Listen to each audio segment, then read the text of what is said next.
আসসালামু আলাইকুম সুপ্রিয় নবম ও দশম শ্রেণীর শিক্ষার্থী ভাই ও বোনদেরকে জানাই স্টেম টাইনেন্সের পক্ষ থেকে আজকের ক্লাসে স্বাগতম। কেমন আছো সবাই? আশা করি আল্লাহর রহমতে সবাই ভালো আছো, আমিও ভালো আছি আলহামদুলিল্লাহ। আজকে আবারও চলে আসলাম তোমাদের মাঝে আমি ফিজিক্সের চ্যাপ্টার 8 নিয়ে। এর আগে চ্যাপ্টার 8 আমরা দুটো ক্লাস করেছি, তো আজকে এটা চ্যাপ্টার 8 3 নম্বর ক্লাস। আজকে শিডিউল অনুযায়ী আমাদের পড়ার কথা কি মনে আছে? উত্তল দর্পণ। তো চলো আজকে আমরা কথা না বাড়িয়ে উত্তল দর্পণ নিয়ে আলোচনা শুরু করি। ভাইয়া, অবতল দর্পণ কী ছিল? অবতল দর্পণ ছিল আমরা একটা কেন্দ্র থেকে একটা ব্যাসার্ধ নিয়ে একটা বৃত্তচাপ অঙ্কন করতাম, তার উত্তল অংশে আমরা সিলভারের প্রলেপ দিতাম, তখন আমরা এটাকে বলতাম অবতল দর্পণ। কিন্তু আমরা এখন এটার অবতল অংশে সিলভারের প্রলেপ দেব, তখন এটা হবে উত্তল দর্পণ। এবং আমরা যে ব্যাসার্ধটা নিয়ে অথবা যে কেন্দ্রটা নিয়ে বৃত্তচাপটা অঙ্কন করেছি বা দর্পণটা অঙ্কন করেছি সেটা হবে বক্রতার কেন্দ্র, এবং যে ব্যাসার্ধ নিয়ে অঙ্কন করেছি সেটা হবে বক্রতার ব্যাসার্ধ। এবং যে বিন্দুতে বক্রতার ব্যাসার্ধ এবং বক্রতার কেন্দ্রটা মিলিত হবে সেটা হবে মেরু বিন্দু। আর যে অক্ষ বক্রতার কেন্দ্র ও মেরু বিন্দু দিয়ে ক্রস করবে সেটা হচ্ছে প্রধান অক্ষ। প্রধান অক্ষে বক্রতার কেন্দ্র এবং মেরুর মধ্যবিন্দু হলো প্রধান ফোকাস এফ। তো আমরা অবতল দর্পণের সেম কনসেপ্টে উত্তল দর্পণ আছে, কিন্তু উত্তল দর্পণের চিত্রগুলো একটু ভিন্ন এবং উত্তল দর্পণের সূত্রগুলো একটু ভিন্ন। তো ভাইয়া দেখো, আমরা অবতল দর্পণের ক্ষেত্রে কি দেখেছি? অবতল দর্পণের সূত্রগুলো উত্তল দর্পণে আছে, কিন্তু এর চিত্রগুলো ভিন্ন হবে। আমরা অবতল দর্পণটা আঁকতাম হচ্ছে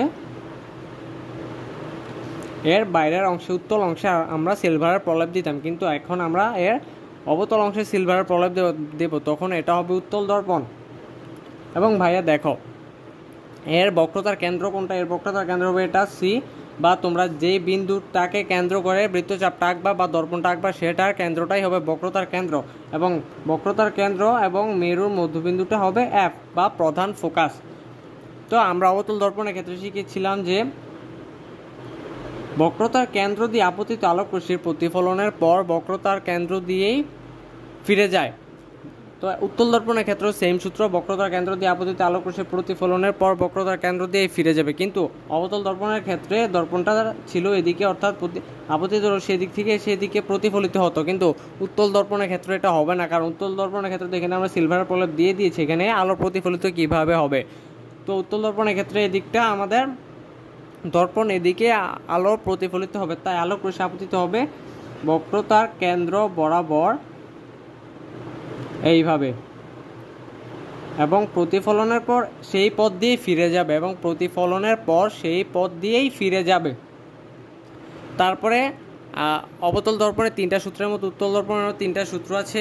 কি? আরেকটা কি? এটা হচ্ছে আমাদের একটা উত্তল দর্পণ, এটা হচ্ছে তার প্রধান ফোকাস, এটা হচ্ছে তার বক্রতার কেন্দ্র, এটা হচ্ছে তার প্রধান ফোকাস। অবতল দর্পণে আমরা কি শিখেছিলাম? প্রধান অক্ষের সমান্তরাল আপতিত আলোক রশ্মির প্রতিফলনের পর প্রধান ফোকাস দিয়ে যায়, কিন্তু এটা কি এভাবে যেতে পারবে না, এটা প্রতিফলিত হবে প্রধান ফোকাসের বরাবর এই দিকে, অর্থাৎ এই চিত্রগুলো বাইরের দিকে চলে যাবে। বাইরের দিকে বলতে উত্তল দর্পণের প্রতিফলিত হয়ে এটা অন্যদিকে প্রধান ফোকাসের বরাবর বিপরীত দিকে চলে যাবে।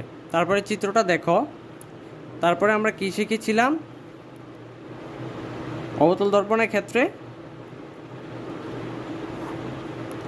প্রধান ফোকাস দিয়ে আপতিত আলোক রশ্মির প্রতিফলনের পর প্রধান অক্ষের সমান্তরালে যায়। তো দেখো, এটা হচ্ছে আমাদের প্রধান ফোকাস এফ, এটা বক্রতার কেন্দ্র সি, এবং এটা মেরু বিন্দু পি। তো প্রধান ফোকাসের সমান্তরালে আমাদের আলোক রশ্মিটা আপতিত হবে, অর্থাৎ এই বরাবর আমাদের আলোক রশ্মিটা আপতিত হবে, এবং প্রতিফলনের পর সে প্রধান অক্ষের সমান্তরালে যাবে। এটা হচ্ছে আমাদের উত্তল দর্পণের তিনটা সূত্র। অবতল দর্পণের তিনটা সূত্রের মতোই, সূত্রগুলো সেম বাট চিত্রগুলো ডিফারেন্ট। মাথায় রাখো, সূত্রগুলো সেম বাট চিত্রগুলো ডিফারেন্ট। তো চলো আমরা এখন উত্তল দর্পণের চিত্রগুলো অঙ্কন করি। উত্তল দর্পণের চিত্র বলতে একটা চিত্রই আছে, মাত্র একটা চিত্র। তোমরা যেখানে অবতল দর্পণের ক্ষেত্রে তো দেখেছো 6 জায়গায় বস্তু রাখলে প্রতিবিম্ব 6 জায়গায় সৃষ্টি হয়। সি এর বাইরে রাখলে এক জায়গায় হয়, প্রধান ফোকাসে রাখলে এক জায়গায় হয়, বক্রতার কেন্দ্রে রাখলে এক জায়গায় হয়। এখানে এসব কিছু না, এখানে মাত্র একটা চিত্রই আছে, উত্তল দর্পণের মাত্র একটা চিত্রই আছে। তো চলো আমরা ওই চিত্রটা অঙ্কন করি। তো তো উত্তল দর্পণে চিত্র অঙ্কন করার জন্য আগে একটা উত্তল দর্পণ এঁকে নাও। এই যে আমরা এখানে কম্পাস বসালাম, একটা দর্পণ আঁকলাম।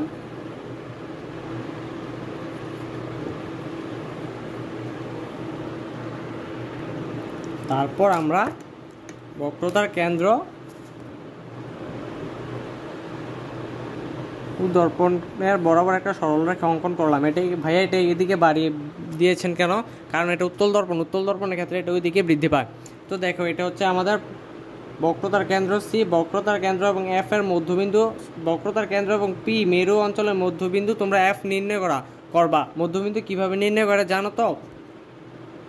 এই যে রেখাটা আছে এটা অর্ধেকের বেশি ব্যাসার্ধ নিয়ে এদিকে একবার বৃত্তচাপ, এদিকে একবার বৃত্তচাপ অঙ্কন করবা। তারপর আবার এটা অর্ধেকের বেশি ব্যাসার্ধ নিয়ে এদিকে একটা বৃত্তচাপ, এদিকে একটা বৃত্তচাপ অঙ্কন করবা যতক্ষণ মিলে যাবে। এই যে মিলে গিয়েছে। তারপর এটা বরাবর এই দুইটা বিন্দু বরাবর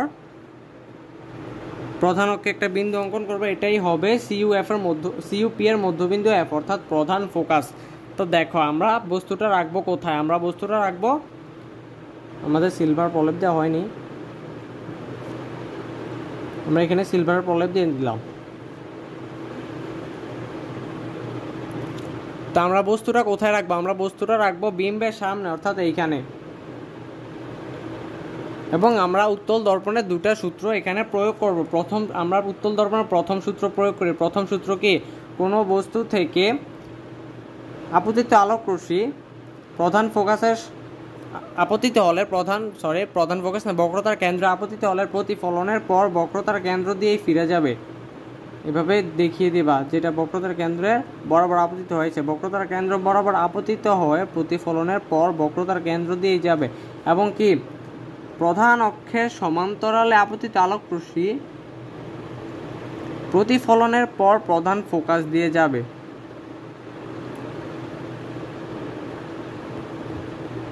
এই যেটা প্রধান ফোকাস দিয়ে গেছে, প্রধান অক্ষের সমান্তরালে আপতিত আলোক রশ্মি প্রতিফলনের পর প্রধান ফোকাস দিয়ে যাবে। তো দেখো এটা হচ্ছে আমাদের রশ্মিগুলোর মিলিত বিন্দু। এখানে আমাদের প্রতিবিম্ব গঠিত হবে। এটা যদি পি কিউ বস্তু হয়, প্রতিবিম্ব হবে পি প্রাইম কিউ প্রাইম, প্রতিবিম্ব হবে পি প্রাইম এবং কিউ প্রাইম। আশা করি সবাই চিত্রটি বুঝতে পেরেছে। এবং উত্তল দর্পণে এই একটা চিত্রই আছে, উত্তল দর্পণে একটা চিত্র আছে, কিন্তু অনেকে এই এফ যে বিন্দুটা আছে মধ্যবিন্দুটা ওইটা নিতে ভুল করে। তো এইভাবে তোমরা এফ এর মান নির্ণয় করবা। অবতল দর্পণের ক্ষেত্রে সেমভাবে এফ এর মান নির্ণয় করবা। তো এখন লেখো আমরা চিত্র আঁকার পরে কি লিখেছিলাম গত ক্লাসে মনে আছে? বিম্বের অবস্থান, আকৃতি ও প্রকৃতি লাগবা। বিম্বের অবস্থান কোথায়? দেখো এফ ও পি এর মাঝে, অর্থাৎ বিম্বের অবস্থান তোমরা লিখবা এফ ও পি এর মাঝে, মানে কি প্রধান ফোকাস ও মেরু বিন্দুর মাঝে লিখবা। আমি লিখছি এফ ও পি এর মাঝে, তোমরা লিখবা প্রধান ফোকাস ও মেরু বিন্দুর মাঝে। কি লিখবা? প্রধান ফোকাস ও মেরু বিন্দুর মাঝে। তারপর আকৃতি কি হয়েছে তোমরাই বলো? বস্তুটা ছিল বড়, আকৃতি হয়ে গেছে ছোট, তার মানে কি খর্বিত। এবং প্রকৃতি কি? প্রকৃতি হয়ে গিয়েছে। প্রকৃতি কি? আমরা কি বস্তুটাকে দেখতে পারছি? বস্তুটা কিন্তু দর্পণের পিছনে গঠিত হয়েছে। বস্তুটা কোথায় গঠিত হয়েছে? দর্পণের পিছনে। তার মানে আমরা বস্তুটা দেখতে পারছি না, তাই এর প্রকৃতি হবে অবাস্তব। এবং রশ্মিচিত্রে আমরা বস্তুটাকে কেমন দেখতে পাচ্ছি? সোজা। তো বস্তুর প্রকৃতি হবে অবাস্তব ও সোজা। তো ভাই আজকের ক্লাসটা এতটুকুই আছে। ক্লাসটা অনেক ছোট, কিন্তু উত্তল দর্পণে একটা চিত্র আছে, এই পরীক্ষাতে একটা চিত্র আসে, আর বেশি আসবে কোত্থেকে? উত্তল দর্পণের চিত্র তো আছে একটাই। তো ভাইয়া যদি ক্লাসটি ভালো লেগে থাকে অবশ্যই স্টেম টাইরেন্সের চ্যানেলটি সাবস্ক্রাইব করে দেবা। সাবস্ক্রাইব করার পর বেল আইকনটি ক্লিক করতে ভুলবে না যেন, কারণ বেল আইকন ক্লিক না করলে সবার আগে তুমি ভিডিও পাবে না। তো বেল আইকনটি অবশ্যই ক্লিক করে দিবা, যাতে পরবর্তী ভিডিও ছাড়ার সাথে সাথে সবার আগে তুমি ভিডিও পেয়ে যাও। তো আজকে আর না, আল্লাহ হাফেজ, সবাই ভালো থেকো, আসসালামু আলাইকুম।